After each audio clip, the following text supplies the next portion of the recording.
Elbette mana bu gazal Ulsuali Mengeci Kariyayı Korçanı Mahajir'dan Pilen memleketi dost Türkiye'de yaşayan dostumuz Abdurrahim Hacı Dada'nın şiirini okuyor. Onun inileri Muhammed Enver Hacı Dada ve Abdullah Can ve Nurullah Can fermaçlarına işte prezentalar.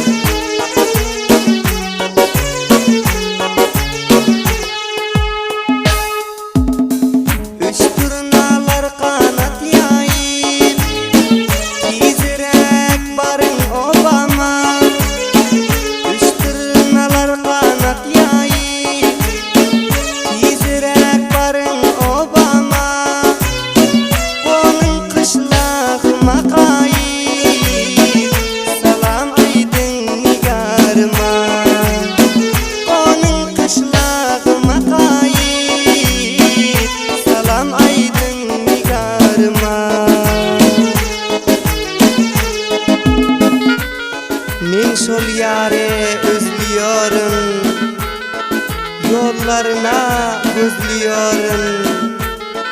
Hak kalbimda şon adı var, yıllar yılı gizliyorum.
Yara yetin turnalar, salam aydın turnalar.